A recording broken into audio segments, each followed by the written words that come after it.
Buenos días. Buenos días. Un saludo a todos los que están en este lugar, a los que están en transmisión. Dios les bendiga. Cuando ofrendamos, reconocemos que nuestro proveedor es el Señor. Amén. Cuando ofrendamos, confiamos en Dios, obedecemos. Y también estamos diciendo que ofrendamos porque ya Dios nos bendijo, ¿verdad? Y nos va a seguir bendiciendo. A todos los que han llegado esta mañana y están en transmisión, entonces bienvenidos. ¿Hay alguien que nos acompaña hoy por primera vez? Bienvenida, bienvenida. ¿Cómo le damos la bienvenida a los nuevos? Muy bien.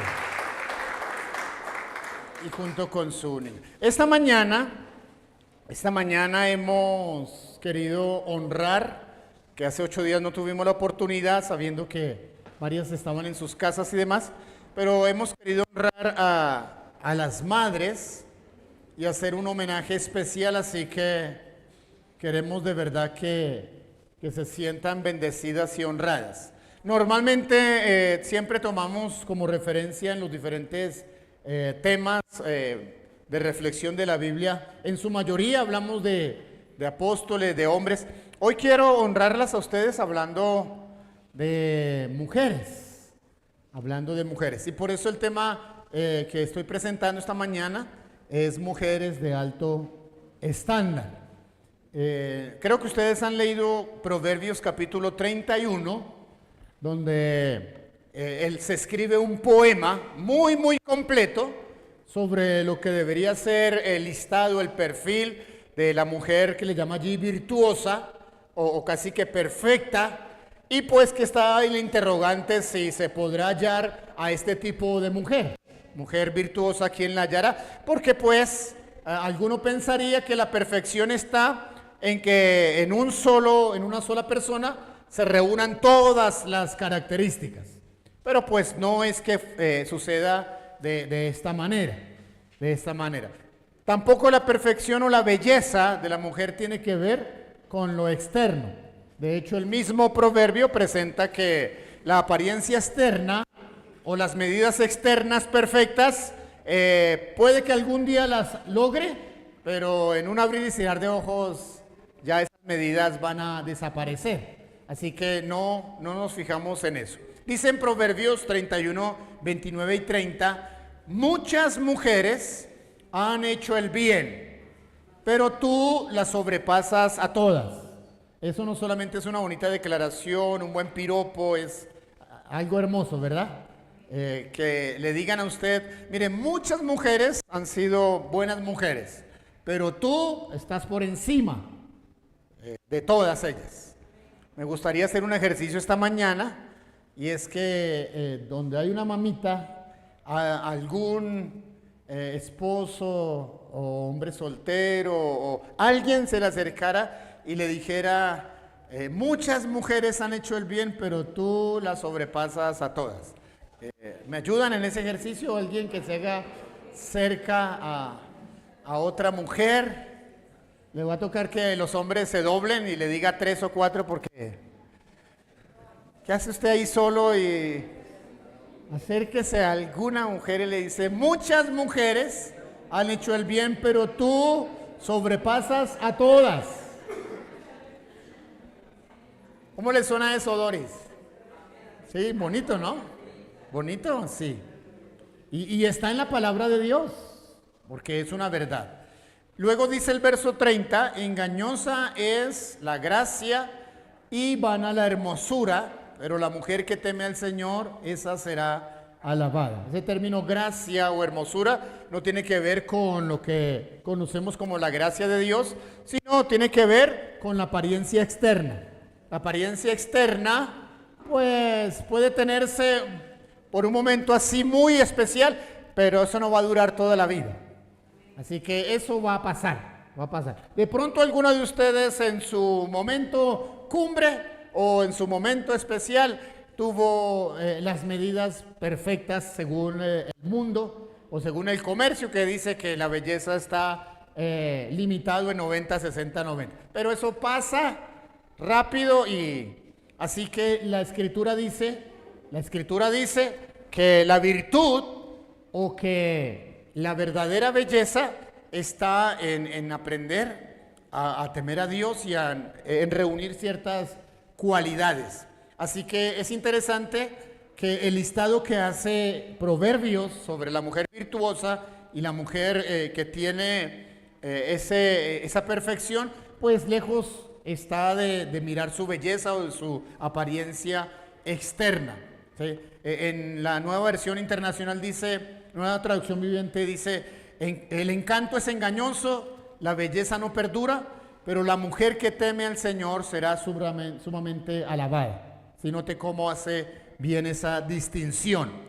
Una mujer que va a sobrepasar su estándar es aquella, no que sea perfecta en todo, sino es aquella que tiene una distinción y hace buen uso de esa distinción que tiene.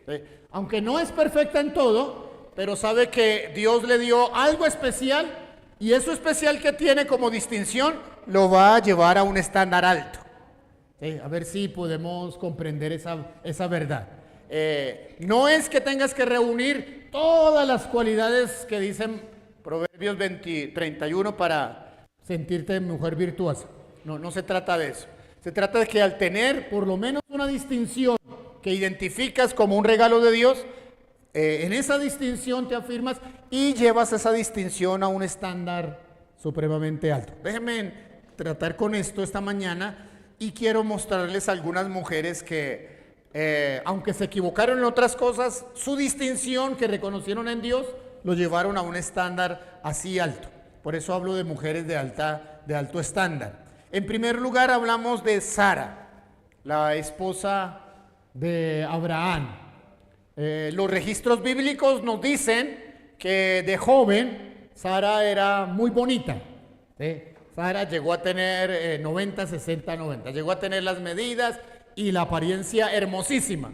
Pero ella se casa y lo que más desea en su vida, tener hijos, no le es posible.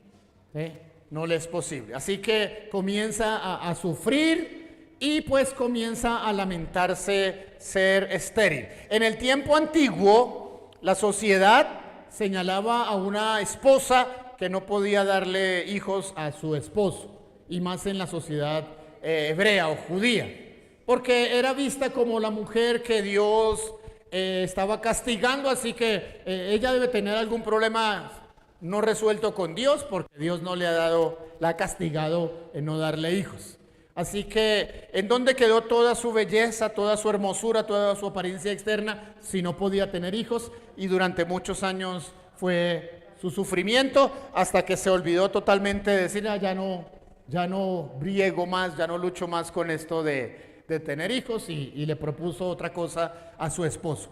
Pero Sarita, aún con sus debilidades, aún con sus temores, y no fue la misma mujer de fe como lo fue Abraham, pero de ella se habla algo en el Nuevo Testamento, y el apóstol Pedro le dedica unos versos a ella. Lean conmigo, por favor, Primera de Pedro 3. En Primera de Pedro 3 dice, asimismo vosotras mujeres. ¿Para quién es este texto? Para todas las mujeres. Y en especial para las mujeres casadas. ¿Cuántas son ustedes mujeres casadas?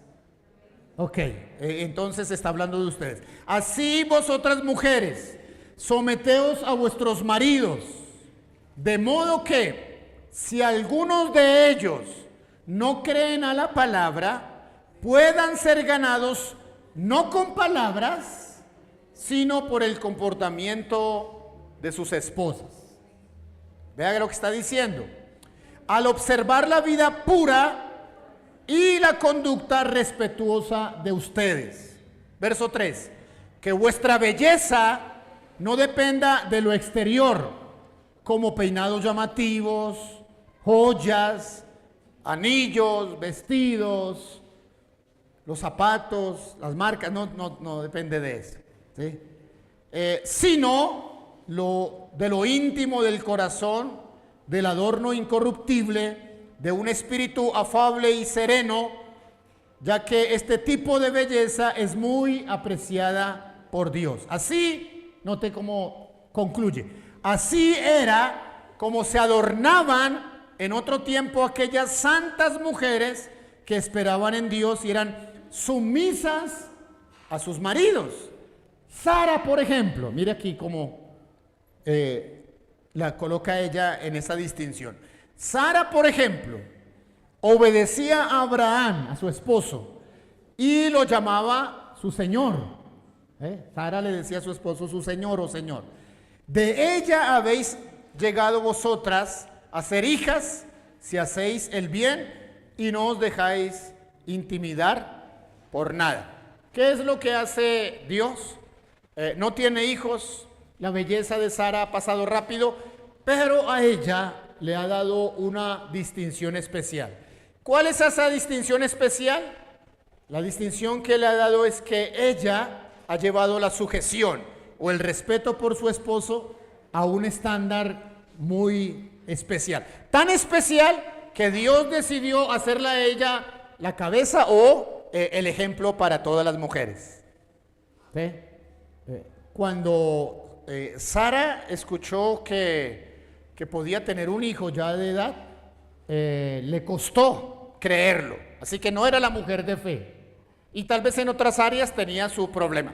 Pero si algo se identifica en Sara, es que ella fue tan respetuosa, tan cuidadosa, tan sumisa a su esposo, que le dio ejemplo a todas las mujeres de ese entonces y de todos los tiempos. Porque la Biblia la coloca ahí a ella en un estándar alto para decir, ustedes esposas, toda la que sea esposa, su referencia de sujeción es ¿quién?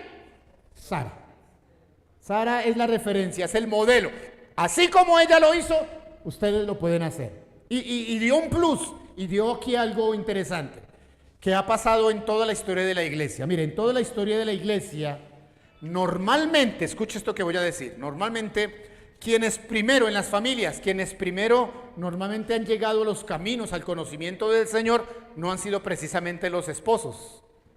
Normalmente quienes primero dan el paso de fe y de acercarse a Dios y reconocer su necesidad espiritual son las esposas.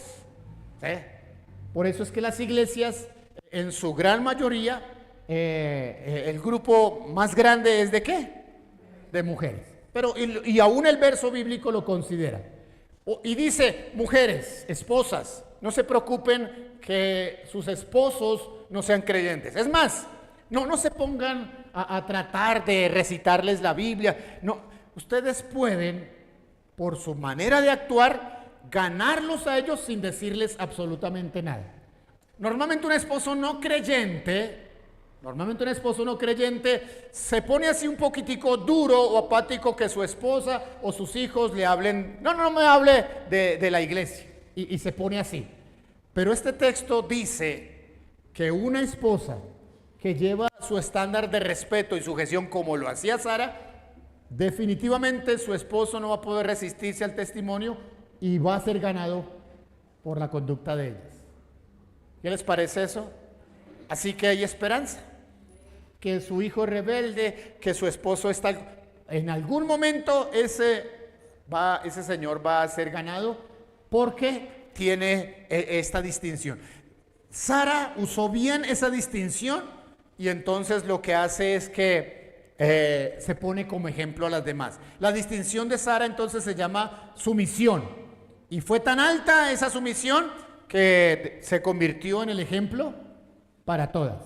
Si hablamos del ejemplo del padre de la fe, tenemos que hablar es de Abraham.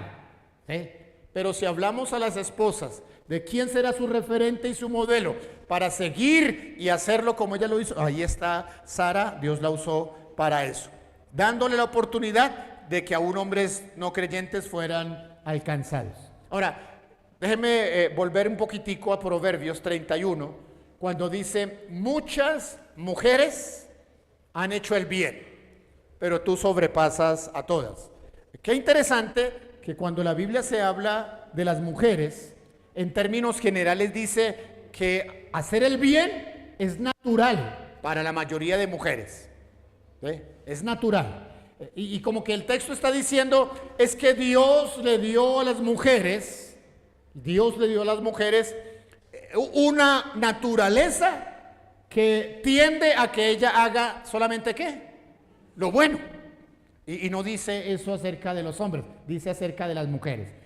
Tratando de decir que en la naturaleza femenina, la naturaleza de la mujer, de manera innata hay en ellas producir lo que es bueno. Lo que es bueno. Muchas mujeres hicieron el bien y tú sobrepasas a todas ellas. Cuando se refiere a los hombres, a los esposos y sobre todo a los padres, el texto bíblico no se refiere en las mismas palabras cuando dice muchas mujeres hicieron el bien. Mire, por ejemplo, hay un texto que dice a los papás, a los que ya tienen hijos, si ustedes padres, siendo malos, dan buenas dádivas a sus hijos, ¿cuánto más el Padre Celestial? Entonces, cuando se refiere a nosotros como padres, no nos dice que somos buenos, sino que siendo ¿qué? Malos. Y aún siendo malos, tratamos de hacer lo bueno por nuestros hijos. Pero habla de ellas y dice, muchas mujeres hicieron el bien. Yo encuentro que lo que está diciendo el texto bíblico es que Dios diseñó a la mujer dotándole de parte del corazón de Él para que ella esté naturalmente diseñada para hacer el bien. Cuando una mujer no hace el bien, sino hace lo que es malo, está actuando contra su diseño y contra su naturaleza, porque Dios no la hizo para lo malo, Dios lo hizo para lo bueno. Y por haberla hecho Dios para lo bueno, se le dio una de las tareas más hermosas sobre la tierra, convertirse en mamá. Interesante, ¿no? Interesante. Ahora, Sarita diría, bueno, pero yo no soy mamá. Yo no soy mamá. Y pudo haberse quejado y demás. Pero entonces, como sí fue esposa, lo que hace Sara es que la distinción que tiene como esposa, y no esposa de cualquiera, sino esposa del hombre de la fe, de Abraham, entonces ella dice, pues aprovecho mi distinción y entonces les doy ejemplo a las demás mujeres casadas de cómo es que se debe respetar, de cómo es que se le debe hablar a los esposos. Y entonces dice que Sara es ejemplo de su manera de tratar. Y le llamaba a su esposo Señor. Y escuche, el término Señor normalmente es un término que la Biblia usa de los hombres refiriéndose a Dios. Wow, para Sara su Dios, su divinidad era su esposo. No era que fuera idólatra de su esposo. Está diciendo que lo está respetando en un grado alto. Puede ser que falle en la fe, que no tenga muchos hijos, solamente tuvo, pero su distinción fue esa. ¿Estamos, hermanos? Así que no reunía todas las características, pero lo que tenía en sus manos lo hizo y lo hizo bien. Ahora, hay una segunda mujer que su distinción no tiene que ver tanto ni con su apariencia y tampoco tiene que ver con la sumisión a su esposo, pero tiene que ver con su valentía. Una mujer que muchos hasta tildaron, vea, esta hasta parece un hombre, esta es una tremenda, no le tiene miedo a las armas, está dispuesta a tomar las armas y a estar entre los ejércitos, y es una terrible. ¿Sí? A Débora hay que tenerla de amiga, ¿sí? Porque era de armas tomar. Mire, permítame, leemos en Jueces capítulo 4. Jueces 4, verso 4, verso 9 y verso 10.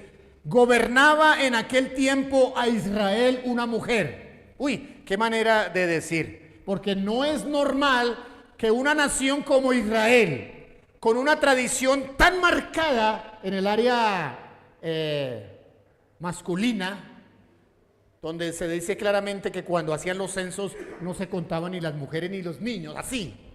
Era tan literal que decía, habían 3,000 hombres, se convirtieron sin contar mujeres y niños, no los contaban. O sea que diga un texto, en aquel tiempo una mujer gobernaba a Israel. Uf.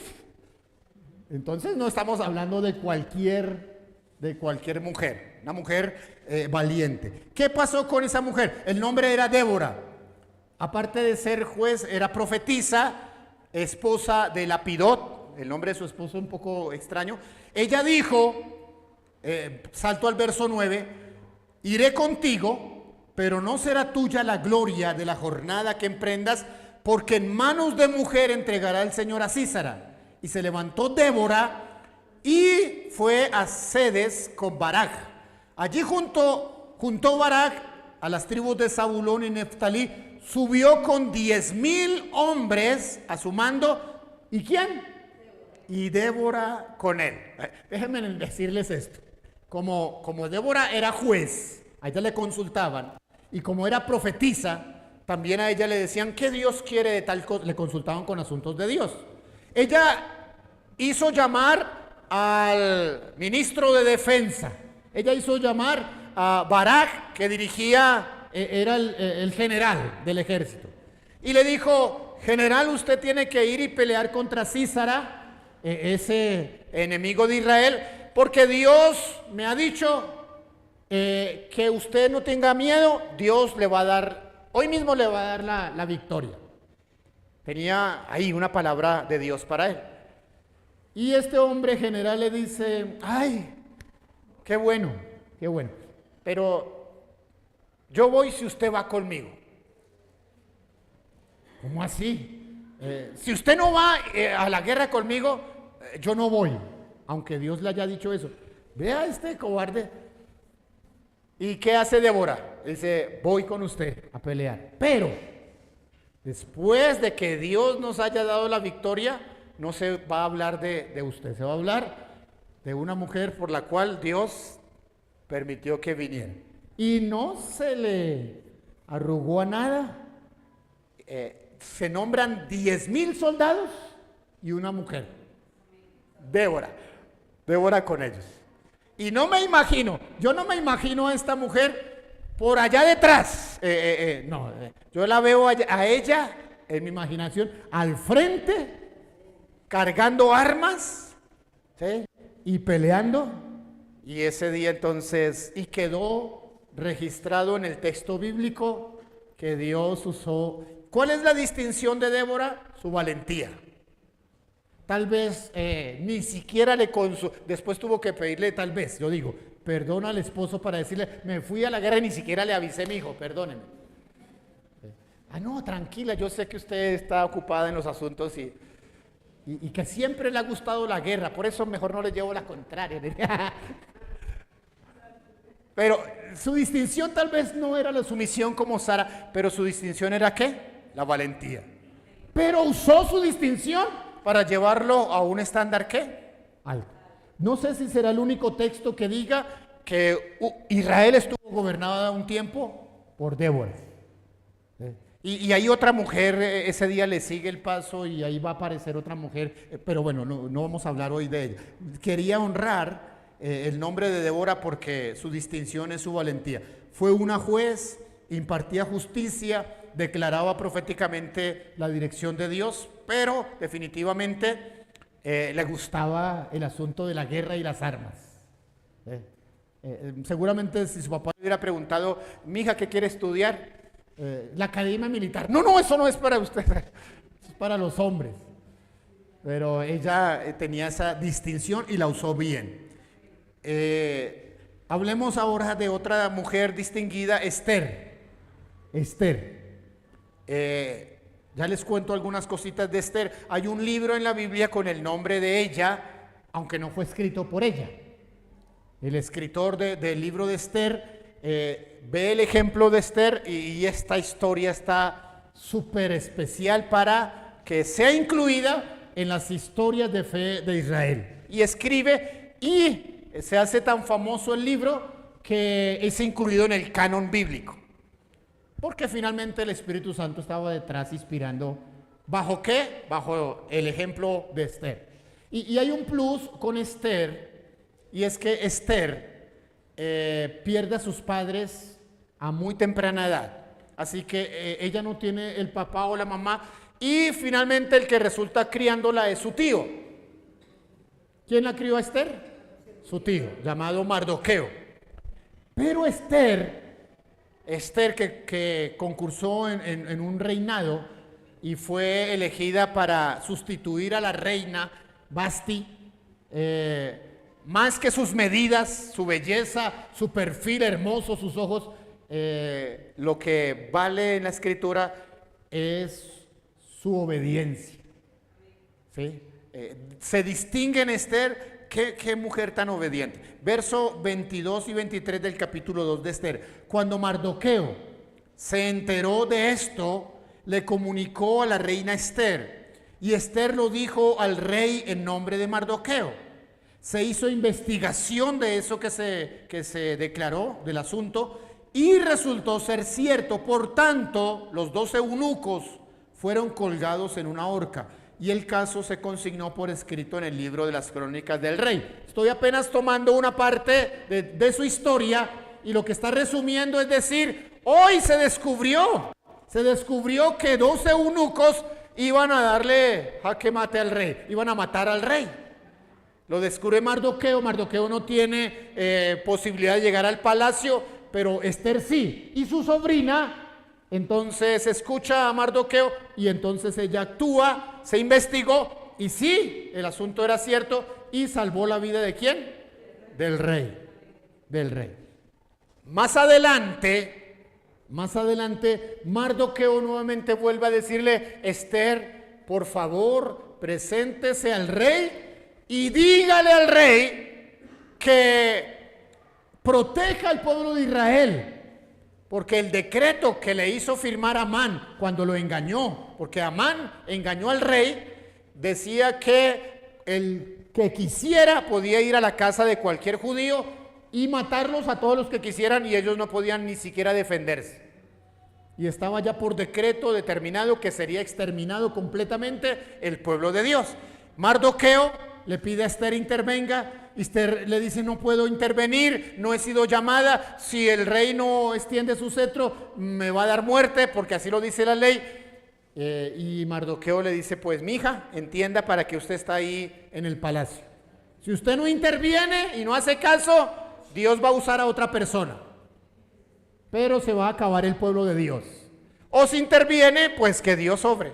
Y Esther, porque es obediente, le manda razón a Mardoqueo y le dice, wow, me toca presentarme ante el rey, por favor ayunen 3 días por mí, voy a hacerlo, y si me muero, pues que me muera, pero lo intento. Y lo intentó, lo hizo, el rey extendió su cetro, tocó a Esther, la escuchó, y entonces emitió, no quitó el decreto que ya había, pero emitió un segundo decreto. ¿Qué decía el segundo decreto? Como ya está dicho que va a haber guerra contra los israelitas y eso, ellos pueden defenderse. Así que el asunto ya era otro precio. No era que venían y no podían defenderse, el decreto decía pueden defenderse. Y eso fue suficiente para que no exterminara. Así que Esther no solamente salvó a Mardoqueo, salvó su propia vida, salvó al rey, sino finalmente su intervención hizo que salvara a toda la nación judía. Y con la salvar a la nación judía permaneció la línea de redención que Dios había trazado hasta el Señor Jesús. Así que lo que está haciendo es sobresaliente. ¿Cuál es la distinción de Esther? Obediencia. ¿Sí? Alguno podría decir, como dicen los chicos ahora, usted no es mi papá, que me va a mandar a mí. Pero Esther no tenía su papá y sin embargo obedeció. Mire, escuchen esto que les quiero decir. Es tal el ejemplo, es tan importante el ejemplo de obediencia de Esther, que algunos teólogos o algunos analistas bíblicos hacen esta comparación. Miren esto. Así como Esther obedeció tan fielmente a Mardoqueo en el Antiguo Testamento, ahora en el Nuevo Testamento la iglesia que está representada en Esther debe obedecer al Espíritu Santo. Y note eso, se volvió un modelo, ¿sí?, de comparación. Esther como la iglesia, Mardoqueo como el Espíritu Santo, y entonces llevó su obediencia a un estándar tan alto que perfectamente cabe en la interpretación que ahora lo que la iglesia debe hacer es imitar a Esther en obedecer todo lo que el Espíritu le diga al creyente. ¿Cómo les parece eso? Interesante, ¿verdad? Porque esta mujer fue muy, muy obediente. Hablemos de otra mujer que llevó otra distinción especial. Nunca he predicado acerca de ella. Solamente de vez en cuando lo leo en la Biblia y no más, porque solamente se usa una pequeña referencia de ella. Es más, su nombre es un poquitico así como complicado de leerlo. Loaida. ¿Han escuchado el nombre de Loaida? ¿Quién es esa señora? La mamá de Eunice. ¿Y quién es la mamá de Eunice? La mamá de Timoteo. Entonces Loaida es ¿qué? ¿Abuela de quién? De Timoteo. ¿Y cuál es la distinción? Bueno, leámoslo en 2 de Timoteo 1:5. 2 de Timoteo 1:5. Dice Pablo, escribiéndole a Timoteo, dice: pues me viene a la memoria la fe sincera que hay en ti, que habitó primero en tu abuela Loaida y en tu madre Eunice, y estoy convencido de que también tú la tienes. Yo le di el título a Loaida de la mujer de una fe de 3 generaciones. Cuando Pablo escribe de ella, le dice a Timoteo, su discípulo: yo veo que tú eres un hombre de una fe sincera, pero quiero recordarte que esa fe sincera que tú tienes, la primera que la tuvo fue ¿quién? Tu abuela. Y tu abuela la pasó a su hija, y ahora tú la tienes. Mire, 3 generaciones ha perdurado la fe de esta mujer llamada ¿cómo? Loaida. Ahora, algo que ustedes tal vez no recuerdan y que yo quiero recordarle es que Eunice y Loaida, que eran judías, no tuvieron esposos judíos, sino esposos griegos. Es decir, se casaron fuera del territorio de Israel. ¿Sí? Normalmente eso no tenía que suceder. Es como si dijéramos hoy una mujer de fe con un hombre inconverso, con un hombre no creyente. Pero su fe fue tan firme, tan estable, tan perdurable, que traspasó 3 generaciones, y ahora Timoteo, que ya es nombrado en la Biblia, que es uno de los pastores, que es uno de los libros bíblicos, ahora Timoteo es resultado de la fe inquebrantable de esa abuela Loaida. Una mujer de fe de 3 generaciones. Su distinción fue su fe, y ella hizo con esa distinción, hizo pues un gran legado. ¿Sí? Un gran legado. Interesante esto, ¿verdad? Interesante esto. Definitivamente en Loaida se cumple esto que dijo anteriormente de Sara, que su testimonio de fe sirvió para ganar a los hombres no creyentes. La fe que traspasó a pesar de su entorno. Mujeres que forjan de verdaderos historias de fe y legados por lo que ellas están haciendo. Y nada tiene que ver con su apariencia externa o con su belleza, sino con su fe. Distinción de otra mujer llamada Priscila. ¿Han escuchado el nombre de Priscila? También habla de ella la Biblia en Hechos capítulo 18, verso 24, 25 y 26. Déjenme leerles, dice: llegó entonces a Éfeso un judío llamado Apolos, natural de Alejandría, hombre elocuente y con sólidos conocimientos de la Escritura. Note que está hablando de un teólogo, pero teólogo del Antiguo Testamento. No sabía mucho acerca de lo nuevo que estaba ocurriendo, sabía de lo antiguo.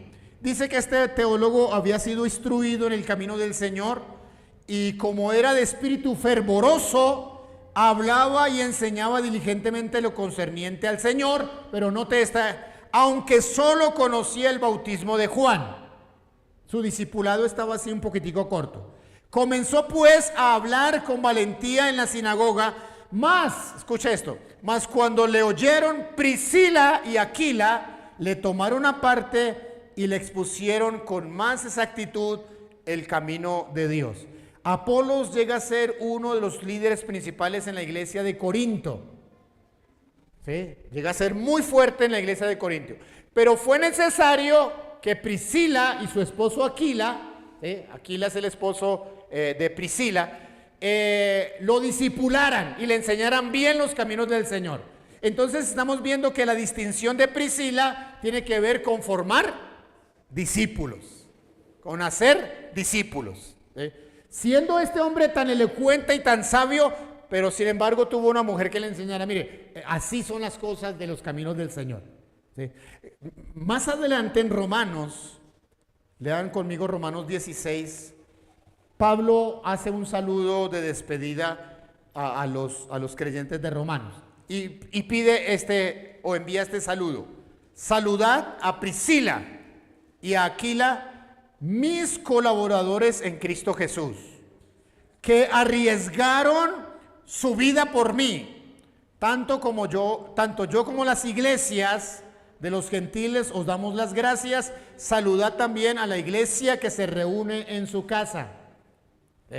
Y nombra en este texto y en otros, no primero a su esposo, sino primero a ella, a Priscila, y entonces se enseña o se dice que quien asumió las labores pastorales no fue Aquila, el esposo del hombre, sino fue Priscila. Priscila es una de las pastoras. La iglesia funciona en su propia casa. En Romanos Pablo le envía un saludo. No era para Pablo ni para ninguno de los apóstoles ningún problema que una mujer fuera la pastora. A algunos hombres les da, ¿cómo es esa enfermedad del estómago? Pero ahí está esta mujer, con una distinción especial de formar discípulos. Y el saludo que le envía el apóstol es interesante. Esa fue la distinción especial de esta mujer, de Priscila, de hacer discípulos, de formar a otros, y en su propia casa estableció la iglesia del Señor. Así que mencionamos a Sara como la mujer que se distinguió siendo sumisa a su esposo. Como mencionamos a Débora, la valiente de Dios, la mujer guerrera. Mencionamos también a Esther, la mujer de obediencia. ¿Sí?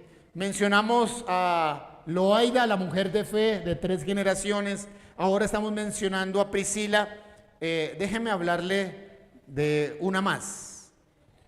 Y esa una más tiene su propio nombre, hermana. Quiero hablar de usted misma. ¿Sí? Tu propia distinción como hija de Dios. ¿Y en qué creo que te distingues? En amar, en seguir y en servir al Señor. Esa es tu distinción. Marcos 15, 40 y 41 dice este texto: también había algunas mujeres mirando de lejos. Entre ellas se encontraba María Magdalena, María la madre de Jacobo el menor y de José, y Salomé. Menciona 3. Estas mujeres eran quienes cuando Jesús estaba aún en Galilea le seguían y le servían. Y note esta última expresión: también había otras muchas, ¿sí?, mujeres que habían subido con él a Jerusalén. Jesús se refiere a un grupo de mujeres, no da el nombre de ellas, pero la distinción de ellas tiene que ver con seguirle y servirle, dice el texto. Conseguirle y servirle. Así que en los días de ahora, no en los días antiguos, en los días de ahora, hay muchas mujeres que aman a Dios, que se distinguen por seguir al Señor y servir al Señor. Y prueba de ello es que hacen parte de la iglesia La Promesa. Mujeres con la distinción de amar a Dios, de seguir al Señor y de servirle. Y hacen de su distinción entonces algo importante para dejar legado. No es la apariencia, es saber qué es lo que Dios me ha dado como mujer, qué es lo que Dios le ha dado a usted como mujer, su distinción, y usarla. Entonces llego a estas 4 verdades para terminar. 4 verdades sobre tu distinción. Esto es importante que lo tenga en cuenta. Como Dios le da una distinción como hija de Dios, como madre, como esposa, como seguidora de sus caminos, tenga en cuenta estas 4 verdades sobre su distinción. Número 1, reconoce cuál es tu distinción y afírmala. Dios te dio una distinción especial. Que no soy alta, que no tengo las medidas precisas, pero tienes una distinción. ¿Cuál es? Afírmala. Número 2, no compitas por lo que otra mujer tiene, otras mujeres tienes. No quieras la distinción de otras. Hay que decirle esto a las hermanas, porque a veces se fijan en lo que otra es y se olvida de lo que es ella. No le preocupe lo que es de otras. Preocupe lo que Dios le ha dado a usted. Si le ha dado una distinción como esposa o como madre, como hija de Dios, sepa cuál es y entonces alégrese de esa. Número 3, haz de esa distinción, haz de tu distinción el recurso para glorificar a Dios, el nombre de Dios. Y número 4, lleva tu distinción a un estándar alto, es decir, deja legado de esa distinción. Si Débora dejó legado de su valentía, si Sara dejó legado de su sumisión, ¿sí? Si Esther dejó legado de su obediencia, si Priscila dejó legado de su formar discípulos, si Loaida dejó legado de su fe de 3 generaciones, tú tienes una distinción para que dejes ¿qué? Legado. ¿Qué significa dejar legado? Que años adelante, 10, 20, 40, 100 años adelante, cuando se hable de ti con nombre propio, no van a hablar de ti como la llorona o la cansona, van a hablar de ti como la mujer de fe, o como la mujer fiel a Dios, o como la mujer sabia, o como la mujer virtuosa. Esa es dejar ¿qué? Legado. Y normalmente cuando se deja legado, significa que esa distinción o esa persona va a ser referente a otros. ¿Cómo ganar una esposa no creyente a su esposo no creyente? Veamos lo que dice acerca de eso de Sara. Veamos que sobre la fe. Y entonces eso es dejar legado y distinción. Quiero honrarlas esta mañana, hermanas, diciéndoles, tú tienes una distinción de Dios, pero tú necesitas reconocer, ¿y cuál es esa distinción que Dios me ha dado? Y no estar preocupada de la distinción que tiene otra, no competir por eso, sino hacer que tu distinción sea llevado a un estándar alto, de tal punto que te vuelvas referente a un grupo de personas, a una nación, o como Dios quiera hacer eso. Pero que te recuerden bien, que te recuerden bien. Amén. Muchas mujeres han hecho el bien, pero tú sobrepasas a todas. Quite ese tú y coloque su nombre. Muchas mujeres han hecho el bien, pero